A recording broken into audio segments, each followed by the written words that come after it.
வாழ்க தமிழ் வாழ்க பாரதம். தமிழ் பிட்காயின் சேனலுக்குள்ள திரும்ப வெல்கம் பண்ணுறேன். பிட்காயின் திரும்பவும் ஆல் டைம் ஹை நோக்கி போயிட்டு இருக்கு, நம்ம எல்லாமே பார்த்துட்டு இருக்கோம். பட் இன்னைக்கு நம்ம என்ன பார்க்க போறோம்னா வந்து பிட்காயின் சம்மந்தப்பட்ட ஒரு இந்தியன் கம்பெனியை பற்றி பார்க்க போகிறோம். அது என்ன கம்பெனி பார்த்தீங்கன்னா வந்து ஜெட்கிங். இந்த ஜெட்கிங் என்ற கம்பெனி எப்போ உருவாச்சுன்னு பார்த்தீங்கன்னா வந்து ரொம்ப நாளாகவே இந்தியாவில் இருக்குது. பட் அவங்க என்னன்னா வந்து அவங்களோட மேஜர் ஸ்பெஷாலிட்டி என்னன்னா அவங்க வந்து ஒரு எஜுகேஷன் கம்பெனி. அதாவது வந்து நிறைய வந்து கம்ப்யூட்டர் ட்ரைனிங் கொடுப்பாங்க. ஜஸ்ட் லைக் சிஎஸ்சி முன்னெல்லாம் பார்த்தீங்கன்னா NIIT அப்படின்னு சொல்லிட்டு ஒரு ட்ரைனிங் சென்டர் இருந்துச்சு சென்னையிலலாம் பார்த்தீங்கன்னா. ஸோ அந்த மாதிரி வந்து ஒரு கம்ப்யூட்டர் ட்ரைனிங் சென்டர் இவங்க வந்து நல்லா தான் பெர்ஃபார்ம் பண்ணிட்டு இருந்தாங்க, நல்லா தான் இந்த கம்பெனி ஓடிட்டு இருந்துச்சு. பட் என்ன நடந்துச்சுன்னு பார்த்தீங்கன்னா வந்து உங்களுக்கு நீங்கள் எதிர்பார்த்த மாதிரி இவங்க எப்படின்னா இவங்களோட மாடல் எப்படி ஒர்க் ஆகணும், நிறைய சென்டர்ஸ் இருக்கும், அங்கே ஸ்டூடெண்ட்ஸ் போயிட்டு படிப்பாங்க, கம்ப்யூட்டர் சயின்ஸ் கற்றுப்பாங்க, நிறைய விஷயங்கள் கற்றுப்பாங்க. ஸோ என்னன்னா பேண்டமிக் வந்தப்போ இந்த கம்பெனி வந்து நிறைய லாஸ் ஆயிடுச்சு. ஏன்னா பார்த்தீங்கன்னா எல்லாத்தையுமே க்ளோஸ் பண்ணிட்டாங்க. இந்த கம்பெனி பார்த்தீங்கன்னா நிறைய லொக்கேஷன் வந்து ஃபிசிக்கலாக வாங்கி வச்சிருக்காங்க, நிறைய வந்து லோன் இருக்கும் அந்த சென்டர்லாம் பில்ட் பண்ணுறதுக்கு. ஸோ அப்படி என்ன ஆச்சுன்னா வந்து அவங்க நிறைய லாஸ் பண்ணிட்டாங்க. பேண்டமிக் அப்போ அந்த சென்டர் நடத்த முடியல, நிறைய லாஸ் ஆயிடுச்சு, நிறைய சென்டரை வந்து க்ளோஸ் பண்ண வேண்டிய சிச்சுவேஷன் வந்துருச்சு. ஸோ அப்போ தான் பார்த்தீங்கன்னா வந்து மைக்கேல் சேலரை பார்த்து எப்படி வந்து மைக்கேல் சேலர் மைக்ரோ ஸ்ட்ராட்டஜி கம்பெனியில் வந்து பிட்காயின் ஸ்ட்ராட்டஜி அடாப்ட் பண்ணாரோ அதே மாதிரி இந்த ஜெட்கிங் கம்பெனியும் பார்த்தீங்கன்னா வந்து பிட்காயின் வந்து வாங்க ஆரம்பிச்சிருக்காங்க. எப்போன்னு பார்த்தீங்கன்னா இவங்க ரொம்ப நாளாக வாங்கல, இப்போ ஜஸ்ட் ஒரு 1.5 years தான் வாங்குறாங்க. ஸோ அப்படி வாங்கினதுனால இந்த ஸ்டாக் இப்போ நல்லா பெர்ஃபார்ம் பண்ணிட்டு இருக்கு. ஸோ அந்த சார்ட் எடுத்து வச்சிருக்க பாருங்க. இந்த ஜெட்கிங் கம்பெனி லாஸ்ட் 6 months 220% இன்க்ரீஸ் ஆயிருக்கு. ஸோ நிறைய ஸ்டாக்ஸ் பற்றி இந்தியாவில் வந்து நிறைய சேனல்ஸ் வந்து சொல்லுவாங்க இந்த ஸ்டாக் வாங்குங்க அந்த ஸ்டாக் வாங்குங்கன்னு சொல்லிட்டு. பட் இந்த கம்பெனியை வந்து யாருமே சொல்லியிருக்க மாட்டாங்க. இது ஒரு ஸ்மால் மிட் கேப் கம்பெனி தான். பட் பார்த்தீங்கன்னா லாஸ்ட் 6 months 220% இன்க்ரீஸ் ஆயிருக்கு. இது இன்னமும் மேலே தான் போக போகுது. இது ஏன் மேலே போகுதுன்னு பார்த்தீங்கன்னா இவங்களோட சென்டர்லேருந்து நிறைய வருமானம் வரல, ப்ராஃபிட்லாம் எதுவுமே ஏறல. பட் அவங்களோட கேஷ் ஃப்ளோ பார்த்தீங்கன்னா வந்து பயங்கரமாக அதிகமாக இருக்குது. ஏன்னா இவங்க புக்ஸில் வந்து பிட்காயின் வச்சிருக்காங்க. டோட்டலாக இவங்க எவ்வளோ பிட்காயின் இதுக்கு வாங்கியிருக்காங்கன்னு பார்த்தீங்கன்னா வந்து 21 பிட்காயின் வாங்கியிருக்காங்க. 21 பிட்காயின் எவ்வளோ $2.53 million இருக்குது. Average cost $75,000. ஸோ அவங்களுக்கு இன்னைக்கு எவ்வளோ ப்ராஃபிட் பார்த்தீங்கன்னா அந்த பிட்காயின் மூலமாக மட்டும் 58% ப்ராஃபிட் வந்திருக்கு. ஸோ ஜெட்கிங் ஸ்டாக்கோட சார்ட் தான் எடுத்து வச்சிருக்கேன். இதில் பார்த்தீங்கன்னா வந்து லாஸ்ட் 6 months இங்கே ஒரு 220% இன்க்ரீஸ் இருக்குது. இதுக்கு முக்கியமான காரணம் ஏன்னு பார்த்தீங்கன்னா வந்து எப்படி வந்து மைக்கேல் சேலர் வந்து மைக்ரோ ஸ்ட்ராட்டஜி கம்பெனி மூலமாக பிட்காயின் வாங்கினாரோ அதே மாதிரி இந்தியாவில் ஃபஸ்ட்டு கம்பெனி யார் இதை பண்ணாங்கன்னு பார்த்தீங்கன்னா வந்து ஜெட்கிங் தான். ஜெட்கிங் என்ன பண்ணாங்கன்னா லாஸ்ட் இயர் தான் ஆரம்பிச்சாங்க பிட்காயின் வாங்குறது. ஸோ லாஸ்ட் இயர் ஆரம்பித்த கம்பெனிக்கே எவ்வளோ ப்ராஃபிட் வருது பாருங்கள். ஏன் பார்த்தீங்கன்னா அவங்க இது வரைக்கும் எவ்வளோ பிட்காயின் வாங்கியிருக்காங்கன்னா 21 பிட்காயின் வாங்கியிருக்காங்க. ரொம்பலாம் அதிகம் கிடையாது, ஜஸ்ட் 21 பிட்காயின் தான் வாங்கியிருக்காங்க. ஸோ அவங்களோட ஆவரேஜ் காஸ்ட் பார்த்தீங்கன்னா 75,801. அவங்களுக்கு இதுக்கும் ப்ராஃபிட் பார்த்தீங்கன்னா 58%. இந்த ப்ராஃபிட் வந்ததுனால அவங்களோட புக்ஸில் அவங்களோட ரெக்கார்ட் புக்ஸில் பார்த்தீங்கன்னா வந்து கேஷ் ஈக்குவலண்ட்டாக இவங்களுக்கு இவ்வளோ சர்ப்ளஸ் கேஷ் இவ்வளோ வந்திருக்கு. ஸோ இந்த கம்பெனி வந்து நல்லா பெர்ஃபார்ம் பண்ணதுனால இல்லை, but just by buying bitcoin இந்த கம்பெனி வந்து நல்லா பெர்ஃபார்ம் பண்ணிட்டு இருக்கு.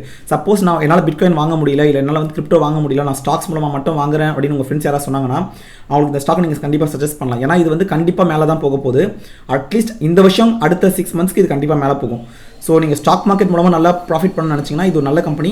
இன்ஃபேக்ட் என்ன கேட்டால் இது வந்து நீங்கள் லாங் டர்முக்கு வாங்கலாம், லாங் டர்முக்கு இது இன்வெஸ்ட் பண்ணலாம். ஸோ எப்படி நம்ம பிட்காயினை லாங் டர்முக்கு இன்வெஸ்ட் பண்ணுறோமோ அதே மாதிரி இந்த ஜெட்கிங் ஸ்டாக்கையும் நீங்கள் லாங் டர்முக்கு இன்வெஸ்ட் பண்ணலாம். இந்த ட்ரேடிங் வால்யூம் நீங்கள் பார்த்தாலே தெரியும். அவங்க 2024 பார்த்தீங்கன்னா வந்து அவங்க ஸ்டாக் ப்ரைஸ் கொஞ்சமாக வந்து பிக்கப் ஆக ஆயிருக்கு. இப்போ 2025 எப்போ பிட்காயின் ப்ரைஸ் பிக்கப் ஆச்சோ இந்த கம்பெனி ஸ்டாக்கும் பயங்கரமாக ஏறிச்சு. பிட்காயின் திரும்ப குறையும் போது பார்த்தீங்கன்னா இந்த கம்பெனி ஸ்டாக்கும் குறையுது. இப்போ பார்த்தீங்கன்னா வந்து திரும்ப பிட்காயின் ஏற இவங்க ஸ்டாக் எங்கேயோ போயாச்சு. லாஸ்ட் 5 days மட்டும் பார்த்தீங்கன்னா லாஸ்ட் 1 month மட்டும் நீங்கள் பார்த்தீங்கன்னா பயங்கரமாக ஏறி இருக்குது, 41% ஏறி இருக்குது. ஸோ நான் பிட்காயின் ட்ரெஷரி கம்பெனின்னு சொல்லிட்டு அடிக்கடி சொல்லிட்டு இருப்பேன். மைக்ரோ ஸ்ட்ராட்டஜி பற்றி அடிக்கடி நான் பேசுவேன். ஸோ அந்த மாதிரி பார்த்தீங்கன்னா வந்து எந்தெந்த கம்பெனிஸ்லாம் இதுக்கு பிட்காயின் வாங்கிட்டு இருக்காங்க, பிட்காயின் ட்ரெஷரி கம்பெனிஸாக இருக்காங்கன்னு பார்த்தீங்கன்னா பிட்காயின் வாங்குற கம்பெனியில் இந்த ஜெட்கிங்கும் வந்திருக்கீங்க. பார்த்தீங்கன்னா ஜெட்கிங்கும் ஒரு கம்பெனி, அது மட்டும் தான் இந்தியன் கம்பெனி. இந்த லிஸ்ட்லேயே பார்த்தீங்கன்னா only Indian company to buy bitcoin Jetking மட்டும்தான். அது அவங்களுக்கு வந்து ஸ்டாக் ப்ரைஸில் அவங்க நல்லாவே வந்து கெயின்ஸ் கிடச்சிருக்கு. ஸோ ஜெட்கிங்கோட CEO யார் பார்த்தீங்கன்னா சித்தார்த் பர்வானி. இவர் போய் பார்த்தீங்கன்னா இந்த வருஷம் ஏர்லி 2025 பார்த்தீங்கன்னா ஒரு மைக்ரோ ஸ்ட்ராட்டஜி மைக்கேல் சேலர் போய் நேரில் பார்த்துட்டு அவர்கிட்ட அந்த ஸ்ட்ராட்டஜிலாம் கொஞ்சம் கற்றுட்டு வந்திருக்காரு. ஸோ கற்றுட்டு வந்து தான் வந்து இன்னும் கூட நல்லாவே இன்வெஸ்ட் பண்ணுறாரு. ஸோ நிறைய ட்வீட் பண்ணிட்டு இருக்காரு, நீங்கள் போய் பார்க்கலாம். அதே மாதிரி மைக்கேல் சேலரே பார்த்தீங்கன்னா வந்து இந்த ஜெட்கிங்கை பற்றி வந்து ட்வீட் பண்ணார் கொஞ்ச நாள் முன்னாடி. ஜெட்கிங் வந்து first Indian publicly traded company to adopt bitcoin. So நீங்கள் ஸ்டாக் வாங்குறீங்கன்னு நீங்கள் ஸ்டாக்கும் இன்வெஸ்ட் பண்ணுறீங்கன்னா you can definitely buy the stock. நீங்கள் எவ்வளோ உங்களால் முடியுமோ நீங்கள் வந்து இதை வந்து டாலர் காஸ்ட் ஆவரேஜ் பண்ணி இந்த ஸ்டாக் வாங்கினா கண்டிப்பாக உங்களுக்கு நல்ல கெயின்ஸ் கிடைக்கும். நீங்கள் 1 year ஹாரிசான் 2 year ஹாரிசான்லாம் வாங்காமல் 5 year 10 year ஹாரிசானில் வாங்கினீங்கன்னா இன்னும் நிறையவே உங்களுக்கு வந்து கெயின்ஸ் கிடைக்கும். பிட்காயின் வாங்க முடியல, பிட்காயின் ரொம்ப இந்தியாவில் வந்து டாக்ஸ்லாம் போடுறாங்க 30% சொல்லிட்டு நினச்சிங்கன்னா இந்த ஸ்டாக்கை வாங்கினீங்கன்னா உங்களுக்கு வந்து இட்ஸ் பிட்காயின் ப்ராக்ஸி. யூஎஸில் பார்த்தீங்கன்னா வந்து இந்த ஸ்டாக்கை வாங்குவாங்க. நான் பிட்காயின் வாங்க மாட்டேன் அப்படின்னு நினைக்கிறவங்க பார்த்தீங்கன்னா வந்து மைக்ரோ ஸ்ட்ராட்டஜி வாங்குவாங்க, பிட்காயின் ப்ராக்ஸி. ஏன்னா பிட்காயின் வாங்கி விற்றா நிறைய டேக்ஸ் கட்டணும், பட் நீங்கள் ஸ்டாக்ஸ் வாங்கி விற்றா நிறைய டேக்ஸ் கட்ட வேணாம். ஸோ அதை தான் நிறைய பேர் யூஎஸில் பண்ணுறாங்க. இப்போ இந்தியாவில் அந்த மாதிரி ஆப்ஷன் இருக்குது. நீங்கள் வந்து எனக்கு கிரிப்டோ வாங்க வேணாம், பிட்காயின் வாங்க வேணாம்னு நினச்சிங்கன்னா, பட் எனக்கு அதே மாதிரி கெயின்ஸ் கிடைக்கணும்னு நினச்சிங்கன்னா இந்த கம்பெனி தாராளமாக வாங்கலாம். லாங் டர்ம் இன்வெஸ்டிங்க்கு ரொம்ப ரொம்ப நல்ல கம்பெனி. ஸோ இந்த கம்பெனியை பற்றி இன்ஃபர்மேஷன் உங்களுக்கு ஷேர் பண்ணலாம்னு நினச்சேன். ஏன்னா வந்து நிறைய பேருக்கு இந்த கம்பெனி பற்றி தெரிஞ்சிருக்காது. ஜெர்க்கிங்கிறது நல்ல கம்பெனி. நான் இவரோட இன்டர்வியூ நான் ஃபுல்லாகவே கேட்டேன். இந்த இன்டர்வியூ பார்த்தீங்கன்னா நான் ஃபுல்லாக லிசன் பண்ணேன். சித்தார்த் பர்வானி பார்த்தீங்கன்னா வந்து ரொம்ப நல்லாவே வந்து அவருக்கு ஒரு விஷயம் இருக்குது. இவர் வந்து சும்மா விளையாட்டுக்கெலாம் வாங்கல, இது going to keep it for long term. So இப்போதைக்கு 28 பிட்காயின் மட்டும் வச்சிருந்தாலும் இவங்க எவ்ரி மந்த் அதிகமாக வாங்க தான் போகிறாங்க. ஸோ இவங்க வந்து லாங் ரன்னுக்கு இன்வெஸ்ட் பண்ணுறாங்க பிட்காயினில். ஸோ இவங்க ஸ்டாக் நல்லாவே பெர்ஃபார்ம் பண்ண போகுது. இன்னொரு முக்கியமான அப்டேட் நான் என்ன கொடுக்கணும்னு நினச்சேன்னா வந்து பிட்காயின் இப்போ திரும்ப ரேலியாக இருக்கிறதெல்லாம் பார்த்துருப்பீங்க. பட் ஆல்காயின் சீசன் வந்துடும், நல்லா நம்ம பிக் பண்ணலாம் நினச்சிங்க. பட் என்னோட டேக் என்னன்னா ஆல்காயின் சீசன் ஸ்லோவாக தான் பிக்கப் ஆகும். பிட்காயின் வந்து இந்த பார்த்தீங்கன்னா வாலட்டிலிட்டி ரொம்ப ரொம்ப ரொம்ப கம்மியாக இருக்குது. யூஸ்வலாக பிட்காயின் வந்து இந்த மாதிரி நல்லா ரேலி ஆகி புல் ரன் போகுது அப்படின்னா லாஸ்ட் சைக்கிள்லாம் பார்த்தீங்கன்னா வந்து பிட்காயினோட வாலட்டிலிட்டி ரொம்ப ரொம்ப அதிகமாக இருக்கும். ஃபார் எக்ஸாம்பிள் 5 இயர்ஸ் முன்னாடி பார்த்தீங்கன்னா 4 இயர்ஸ் முன்னாடி பார்த்தீங்கன்னா வந்து லாஸ்ட் இயர் ரொம்ப அதிகமாச்சு வாலட்டிலிட்டி, 6% கிட்ட இருந்துச்சு. பட் இப்போ வாலட்டிலிட்டி வந்து 1.44 தான் இருக்குது. ஆனால் நம்ம வந்து நல்லா பிட்காயின் ப்ரைஸ் சர்ஜ் ஆகுது.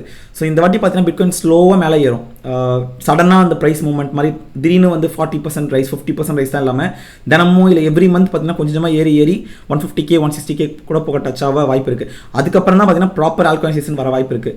ஸோ ஆல்காயின் சீசன் வந்துருச்சு நிறைய பேர் சொல்லிட்டு இருக்காங்க. But I don't think it is now. இன்னும் கூட கொஞ்சம் டைம் இருக்குது. ஸோ ஜெர்க்கிங் ஸ்டாக்ல நீங்கள் இன்வெஸ்ட் பண்ணுவீங்களா? வேறு என்ன ஸ்டாக்லாம் உங்களுக்கு பிடிச்சிருக்கு இந்தியாவிலன்றதை கமெண்ட்ஸை ஷேர் பண்ணுங்கள். இந்த மாதிரி பிட்காயின் வாங்குற கம்பெனி நீங்கள் இன்வெஸ்ட் பண்ணுவீங்களான்றதை உங்களுக்கு கமெண்ட்ஸை ஷேர் பண்ணுங்கள். இந்த வீடியோ பிடிச்சா லைக் பண்ணுங்கள், உங்கள் ஃப்ரெண்ட்ஸ்க்கு ஷேர் பண்ணுங்கள். தமிழ் பிட்காயின் சேனலுக்கு சப்ஸ்கிரைப் பண்ணுங்கள். நம்ம இன்னொரு வீடியோவில் மீட் பண்ணலாம். தேங்க்யூ.